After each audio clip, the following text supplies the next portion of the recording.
ನಮಸ್ಕಾರ ಸ್ನೇಹಿತರೆ, ನಾನು ನಿಮ್ಮ ಗೆಳೆಯ ಸ್ಟುಡಿಯೋ ನನ್ನ ಟೆಕ್ ಲೋಕ ಚಾನಲ್ಗೆ ಸ್ವಾಗತ. ಇವತ್ತು ನಾನು ಗೂಗಲ್ ಆಪ್ ರಿವ್ಯೂ ಭಾಗ 2 ಮಾಡ್ತಾ ಇದ್ದೀನಿ. ಇವತ್ತು ನಾನು ರಿವ್ಯೂ ಮಾಡ್ತಾ ಇರೋ ಆಪ್ ಗೂಗಲ್ ಡ್ರೈವ್. ಇದನ್ನ ಹೇಗೆ ಯೂಸ್ ಮಾಡಬೇಕು, ಇದರ ಉಪಯೋಗ ಏನು ಅಂತ ನಾನು ಪೂರ್ತಿಯಾಗಿ ಈ ವಿಡಿಯೋದಲ್ಲೇ ಹೇಳ್ತೀನಿ.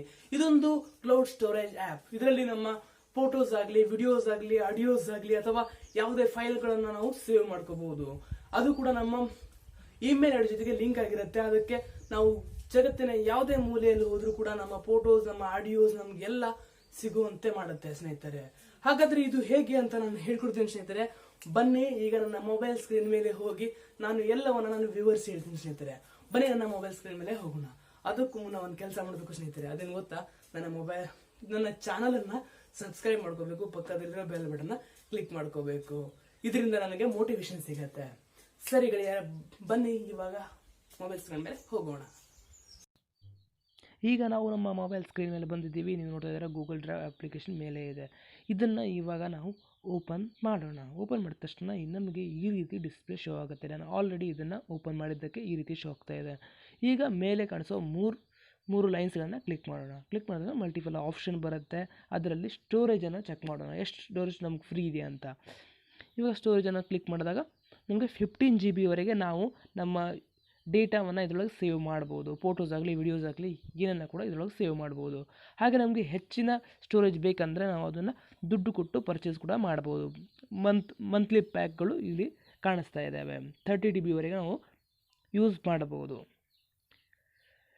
ಈಗ ಸ್ನೇಹಿತರೆ ವಾಪಸ್ ಹೋಗೋಣ. ಇಲ್ಲಿ ಸರ್ಚ್ ಬಾರಲ್ಲಿ ನಾವು ಯಾವುದೇ ಫೋಟೋವನ್ನು ಸರ್ಚ್ ಮಾಡ್ಬೋದು, PDF ಸರ್ಚ್ ಮಾಡ್ಬೋದು, ಎಕ್ಸೆಲ್ ಶೀಟ್ ಯಾವುದನ್ನು ಕೂಡ ನಾವು ಸರ್ಚ್ ಮಾಡಿ ನೇರವಾಗಿ ಅದನ್ನು ಓಪನ್ ಮಾಡ್ಬೋದು.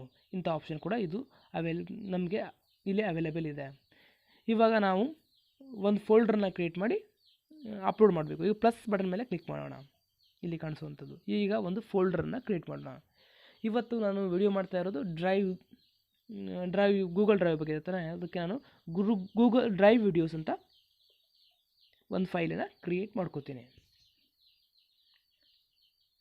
ಈಗ ಸೇವ್ ಆ ಫೈಲ್ ಈಗ ನಿಮಗೆ ಮೇಲೆ ಕಾಣಿಸ್ತಾ ಇದೆ. ಅದನ್ನೀಗ ಓಪನ್ ಮಾಡೋಣ ಸ್ನೇಹಿತರೆ. ಇನ್ನೂ ಇದರೊಳಗೆ ನಾವು ಏನನ್ನು ಅಪ್ಲೋಡ್ ಮಾಡಿಲ್ಲ. ಈಗ ಒಂದು ಅಪ್ಲೋಡನ್ನು ಮಾಡೋಣ. ಅಪ್ಲೋಡ್ ಮೇಲೆ ಕ್ಲಿಕ್ ಮಾಡಿ ಇವಾಗ ಒಂದು ಫೋಟೋನ ಡೌನ್ಲೋಡ್ ಮಾಡಬೇಕು. ನಾನು ಗೂಗಲ್ ಲೋಗೋನ ಅಪ್ಲೋಡ್ ಮಾಡ್ತಾ ಇದ್ದೀನಿ. ಈಗ ಅದನ್ನು ಅಪ್ಲೋಡ್ ಮಾಡೋಣ. ಓಕೆನಾ? ಈಗ ಅದು ಗೂಗಲ್ ಲೋಗೋ ಅಪ್ಲೋಡ್ ಆಗಿದೆ. ಇವಾಗ ಒಂದು ಡಾಕ್ಯುಮೆಂಟ್ಸ್ ಇಲ್ಲ, ಬೇರೆ ಏನಂತರೂ ನಾವು ಅಪ್ಲೋಡ್ ಮಾಡೋಣ. ಅಂದರೆ PDF ಆಗಲಿ, PPT ಆಗಲಿ, ಎಕ್ಸೆಲ್ ಶೀಟ್, ಡಾಕ್ಸ್ ಫೈಲ್ ಆಗಲಿ, ಎಲ್ಲ ಫೈಲ್ಸ್ಗಳನ್ನು ನಾವು ಇದರೊಳಗೆ ಸೇವ್ ಮಾಡ್ಬೋದು. ವಿಡಿಯೋಸು, ಆಡಿಯೋಸು, ಎಲ್ಲ ರೀತಿ ಫೈಲ್ಸ್ಗಳನ್ನು ನಾವು ಇದರೊಳಗೆ ಸೇವ್ ಮಾಡ್ಬೋದು ಸ್ನೇಹಿತರೆ. ಮತ್ತು ನಮ್ಮ ಜಿಮೇಲ್ ಐ ಡಿನ ಲಾಗೌಟ್ ಮಾಡಿದರೆ ಇದೆಲ್ಲ ಹೋಗಿಬಿಡತ್ತೆ. ಮತ್ತು ನಾವು ಲಾಗಿನ್ ಮಾಡಿದಾಗ ಎಲ್ಲ ನಮಗೆ ಮತ್ತೆ ಇದ್ದ ಹಾಗೆ ಸಿಗ್ಬಿಡತ್ತೆ ಮತ್ತು ಒರಿಜಿನಲ್ ಕ್ವಾಲಿಟಿಯಲ್ಲಿ ಸಿಗತ್ತೆ ಎಲ್ಲ ಸ್ನೇಹಿತರೆ. ಇವಾಗ ನಾನು ಡಾಕ್ ಫೈಲನ್ನ ಒಂದು ಅಪ್ಲೋಡ್ ಮಾಡಿದ್ದೀನಿ ನೋಡಿ. ಇದೇ ರೀತಿ ನಾವು ಯಾವುದನ್ನು ಕೂಡ ಅಪ್ಲೋಡ್ ಮಾಡ್ಬೋದು. ಮತ್ತು ಜಗತ್ತಿನ ಯಾವುದೇ ಮೂಲೆಯಲ್ಲಿ ಹೋಗಿ ನಮ್ಮ ಇಮೇಲ್ ಐ ಡಿನ ಲಾಗಿನ್ ಮಾಡಿ ನಮ್ಮ ಗೂಗಲ್ ಡ್ರೈವಲ್ಲಿ ಹೋಗಿ ನಾವು ಅಪ್ಲೋಡ್ ಮಾಡಿರೋ ಫೋಟೋಗಳನ್ನು ಡೌನ್ಲೋಡ್ ಕೂಡ ಮಾಡುವಂಥ ಆಪ್ಷನ್ ಇವರು ಕೊಟ್ಟಿರ್ತಾರೆ ನಮಗೆ ಸ್ನೇಹಿತರೆ. ಈಗ ಬ್ಯಾಕ್ ಹೋಗೋಣ. ಬ್ಯಾಕ್ ಹೋಗಿ ಒಂದು ಫೋಟೋ ಲಿಂಕನ್ನು ನಾವು ಕಳಿಸಿ ಹೇಗೆ ಫೋಟೋನ ಶೇರ್ ಮಾಡ್ಬೋದು ಅಂತ ಹೇಳ್ಕೊಡ್ತೀವಿ. ಇವಾಗ ಬ್ಯಾಕ್ ಬಂದಿದ್ದೀವಿ. ಈ 3 ಡಾಟ್ಸ್ ಮೇಲೆ ಕ್ಲಿಕ್ ಮಾಡಿ ಆ ಫೋಟೋನ ಲಿಂಕನ್ನು ಕಾಪಿ ಮಾಡ್ಕೊಂಡಿದ್ದೀವಿ. ಅದನ್ನು ನಾವು ವಾಟ್ಸಪ್ಪು, ಫೇಸ್ಬುಕ್ಕು ಎಲ್ಲಿ ಕೂಡ ಶೇರ್ ಮಾಡ್ಬೋದು. ಆ ಲಿಂಕನ್ನು ಕ್ಲಿಕ್ ಮಾಡಿದ ತಕ್ಷಣ ನಾವು ಕಳಿಸಿರೋ ಫೋಟೋ ಓಪನ್ ಆಗುತ್ತೆ ಮತ್ತು ಡೌನ್ಲೋಡ್ ಆಪ್ಷನ್ ಕೂಡ ಕೇಳುತ್ತೆ. ಅದು ಕೂಡ ನಾವು ಒರಿಜಿನಲ್ ಕ್ವಾಲಿಟಿಯಲ್ಲಿ, ಹೈ ರೆಸೊಲ್ಯೂಷನಲ್ಲಿ ಹೋಗುತ್ತೆ ಸ್ನೇಹಿತರೆ.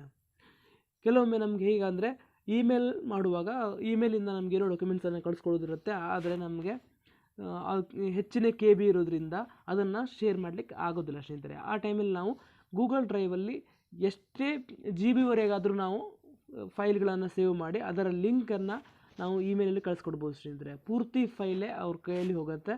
ಅವರು ಆ ಫೈಲನ್ನು ಕೂಡ ಓಪನ್ ಮಾಡಿ ನೋಡ್ಬೋದು ಸ್ನೇಹಿತರೆ. ಹೀಗಿದೆ ಇದರಲ್ಲಿ ಒಂದು ಒಳ್ಳೆಯ ಆಪ್ಷನ್ ಇದು. ಅಂದರೆ ಕಾಪಿ ಲಿಂಕ್ ಮಾಡಿಕೊಂಡು ಅದನ್ನು ಶೇರ್ ಮಾಡಿದಾಗ ನಾವು ಯಾವುದರ ಲಿಂಕ್ ಕಳಿಸಿದೆಯೋ ಅದು ಪೂರ್ತಿಯಾಗಿ ಓಪನ್ ಆಗುತ್ತೆ. ಅದು ಕೂಡ ಮತ್ತು ಒರಿಜಿನಲ್ ಕ್ವಾಲಿಟಿಯಲ್ಲಿ ಓಪನ್ ಆಗುತ್ತೆ ಸ್ನೇಹಿತರೆ. ಈಗ ನೀವು ನೋಡ್ತಾ ಇದ್ದಾರೆ ಸ್ನೇಹಿತರೆ. ಇವಾಗ ನಾನು ಬೇರೆ ಅಕೌಂಟನ್ನು ಲಾಗಿನ್ ಮಾಡ್ತೇನೆ. ನಾನು ಆಲ್ರೆಡಿ 3 years ಹೇಗೋ ನನ್ನ ಡಾಕ್ಯುಮೆಂಟ್ಸ್ಗಳನ್ನ ಒಂದು ಡ್ರೈವಲ್ಲಿ ಗೂಗಲ್ ಡ್ರೈವಲ್ಲಿ ಸೇವ್ ಮಾಡ್ಕೊಂಡು ಇಟ್ಕೊಂಡಿದ್ದೀನಿ. ಈಗ ಮೈ ಡಾಕ್ಯುಮೆಂಟ್ಸ್ ಅಂತ ಕಾಣಿಸ್ತಾ ಇದೆ ನೋಡಿ ಸ್ನೇಹಿತರೆ, ಅದ್ರ ಮೇಲೆ ನಾನು ಕ್ಲಿಕ್ ಮಾಡ್ತಾ ಇದ್ದೀನಿ. ಈಗ ನನ್ನ ಆಧಾರ್ ಕಾರ್ಡು, ನನ್ನ ಮಾರ್ಕ್ಸ್ ಕಾರ್ಡ್ಗಳು, ನನ್ನ ಫೋಟೋ, ನನ್ನ ಸಿಗ್ನೇಚರು ಎಲ್ಲ ನಾನು ಇದ್ರೊಳಗೆ ಹಾಕಿಟ್ಟಿದ್ದೀನಿ ಸ್ನೇಹಿತರೆ.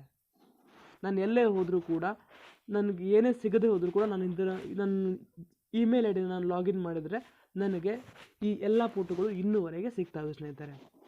3 years ಬ್ಯಾಕ್ ನಾನು ಇದನ್ನು ಮಾಡಿದ್ದೀನಿ ಸ್ನೇಹಿತರೆ, ಅಪ್ಲೋಡ್ ಮಾಡಿದ್ದೀನಿ. ಇವಾಗ ಅದು ಹೈ ರೆಸೊಲ್ಯೂಷನ್ ಮತ್ತು ಹೈ ಕ್ವಾಲಿಟಿಯಲ್ಲಿ ಹಾಗೆ ಇನ್ನೂವರೆಗೆ ನನ್ನ ಗೂಗಲ್ ಡ್ರೈವ್ನಲ್ಲಿ ಇದ್ದಾವೆ. ಹೀಗೆ ನಮ್ಮ ಡಾಕ್ಯುಮೆಂಟ್ಸ್ಗಳನ್ನು ಕೂಡ ನಾವು ಸ್ಕ್ಯಾನ್ ಮಾಡಿ ಇದರಲ್ಲಿ ಸೇವ್ ಮಾಡಿಕೊಂಡ್ರೆ ತುಂಬ ಒಳ್ಳೆಯದು ಸ್ನೇಹಿತರೆ. ನಾವು ಎಲ್ಲೋ ಜಾಬಿಗೆ ಹೋಗ್ತೀವಿ, ಆವಾಗ ನಮ್ಮ ಡಾಕ್ಯುಮೆಂಟ್ಸ್ ಯಾವುದೂ ಇರೋದಿಲ್ಲ. ಆ ಟೈಮಲ್ಲಿ ಮನೆ ಕಡೆ ಮತ್ತೆ ಬರೋದು, ಫೋನ್ ಮಾಡಿ ಕಳಿಸು ಅನ್ನೋದು ತುಂಬ ಕಷ್ಟ ಆಗುತ್ತೆ. ಅದಕ್ಕೆ ಸ್ನೇಹಿತರೆ ನಾನು ನಿಮ್ಗೆ ಹೇಳೋದು, ಈ ಆ್ಯಪು ನಿಮಗೆ ತುಂಬ ಯೂಸ್ಫುಲ್ ಆಗಿದೆ. ಸ್ಟೂಡೆಂಟ್ ಆದರೂ ಅಷ್ಟೇ, ಅಥವಾ ಎಂಪ್ಲಾಯರ್ ಆದರೂ ಮತ್ತು ಪ್ರೊಫೆಷ್ನಲ್ ಆದರೂ ಕೂಡ ನಿಮಗೆ ಇದು ತುಂಬ ಯೂಸ್ಫುಲ್ ಆಗಿದೆ. ಇದನ್ನು ನೀವು ಯೂಸ್ ಮಾಡಬೇಕು ಸ್ನೇಹಿತರೆ. ಇವತ್ತಿನ ಈ ವಿಡಿಯೋ ನಿಮಗೆ ಇಷ್ಟ ಆದರೆ ಲೈಕ್ ಮಾಡಿ ಮತ್ತು ಈ ವಿಡಿಯೋನ ಶೇರ್ ಮಾಡಿ. ತಪ್ಪದೆ ನನ್ನ ಚಾನಲ್ನ ಸಬ್ಸ್ಕ್ರೈಬ್ ಮಾಡಿ, ಪಕ್ಕದಲ್ಲಿ ಕಾಣಿಸುವ ಗಂಟೆ ಬಟನ್ನ ಕ್ಲಿಕ್ ಮಾಡಿ. ಇದರಿಂದ ನನಗೆ ಮೋಟಿವೇಶನ್ ಸಿಗುತ್ತೆ. ಹಾಗೆ ನಿಮಗೆ ನೆಕ್ಸ್ಟ್ ಟೈಮ್ ಯಾವುದೇ ವಿಡಿಯೋ ನಾನು ಅಪ್ಲೋಡ್ ಮಾಡಿದ್ರು ಮೊದಲು ನೋಟಿಫಿಕೇಷನ್ ಸಿಗುತ್ತೆ. ಹಾಗೆಯೇ ಸ್ನೇಹಿತರೆ, ನಿಮಗೆ ಈ ವಿಡಿಯೋ ಇಷ್ಟ ಆಗದೇ ಇದ್ದರೂ ಕೂಡ ನೀವು ಡಿಸ್ಲೈಕ್ ಹೊಡಿಬೋದು. ಮತ್ತು ಯಾವ ಕಾರಣಕ್ಕೆ ನೀವು ಡಿಸ್ಲೈಕ್ ಹೊಡೆದಿದ್ರಿ ಅಂತ ನಮಗೆ ತಿಳಿಸಿಕೊಡಿ. ನಾವು ಮುಂದಿನ ಸಲ ಆ ತಪ್ಪನ್ನು ಮಾಡದೆ ನಿಮಗೆ ಶುದ್ಧವಾಗಿ ವಿಡಿಯೋನ ಕೊಡ್ತೀವಿ ಅಂತ ನಮ್ಮ ಭರವಸೆನ ಕೊಡ್ತಾ ಇದ್ದೀವಿ.